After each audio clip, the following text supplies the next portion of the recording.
আসসালামু আলাইকুম। কেয়া সিম্পল ওয়ার্ল্ডের আজকের ব্লগে সবাইকে স্বাগত জানাচ্ছি। কাছে এবং দূরে যে যেখানে বসে এই মুহূর্তে আমার ভিডিওটি দেখছেন, আশা করছি আল্লাহর রহমতে সকলেই ভালো আছেন।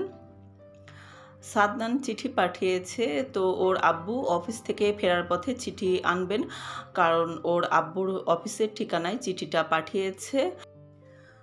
তো আমি ভাবলাম যে চিঠিটা পড়ে তারপর কিচেনে ঢুকবো, কিন্তু আজকে ওনার অফিস থেকে ফিরতে দেরি হচ্ছে দেখে চলে এলাম কিচেনে। ইদানিংকাল রান্না করতে একদমই ইচ্ছা করে না, সবসময় ছেলেটার কথা মনে পড়ে।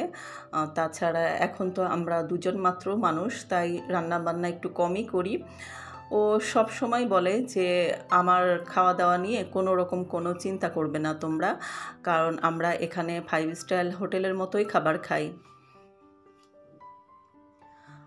ভাজা পোড়া তেমন একটা খাওয়া হয় না আমাদের, হয়তো মাঝে মাঝে অল্প কিছু করি, আর রেগুলার দেখা যাচ্ছে অল্প কিছু ইফতারি তৈরি করি, যেগুলো তৈরি করি দেখা যায় যে থেকে যায়। ও যখন ঈদের ছুটিতে বাসায় আসবে বেশ কিছু প্ল্যান আছে আমাদের, সেগুলো পরে জানাবো, কারণ এখন জানালে তো মজাটা নষ্ট হয়ে যাবে। আর ও আসবে হচ্ছে বাসে, একাডেমি থেকে ওদের বাস সার্ভিসের সুবিধা দিবে। তো ও চিটাগাং থেকে দেখা যাচ্ছে যে রাজশাহী পর্যন্ত চলে আসবে ওদের একাডেমির বাসে। আর এখান থেকে আমরা বাবা মা দুজন গিয়ে ওকে পিক করব।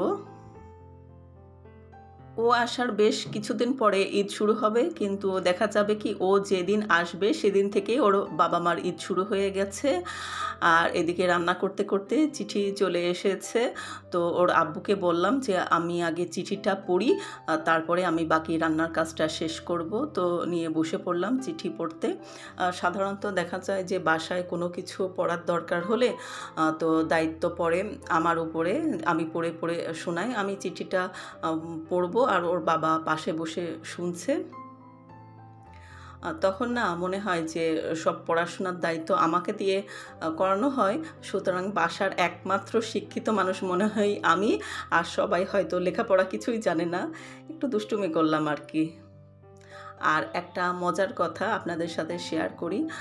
ও চিঠির মধ্যে ওর বাবা মার দুজনের শপিং করার জন্য টাকাও পাঠিয়েছে। তো ছেলে প্রথম ওর ইনকামে টাকা দিয়েছে, ওদের প্রতি মাসে একটা অনারিয়াম দেয়। তো সেই টাকার থেকেই ও আমাদের জন্য টাকা পাঠিয়েছে আমাদের ঈদের শপিং করার জন্য। তো জিনিসটা যে এত ভালো লাগলো আমাদের, কি আর বলবো। ওই টাকাটা আমরা খরচ করব না, স্মৃতি হিসেবে রেখে দিব। চিঠিটা পড়ে শেষ করে তারপর আবারও চলে এসেছি ইফতার গোছাতে। আর অল্প কিছু সময় পরে আজান হয়ে যাবে। ইফতারিতে অবশ্য তেমন কিছু করিনি, 2 রকম শরবত করেছি, গাজরের হালুয়া আর লুচি করেছি, আর মুরগির মাংস একটু ভিন্ন স্টাইলে রান্না করেছি। তো এই ছিল আমাদের আজকের সিম্পল ইফতার আয়োজন। সবার সুস্বাস্থ্য কামনা করে আজ এখানেই বিদায় নিয়ে নিচ্ছি। আসসালামু আলাইকুম।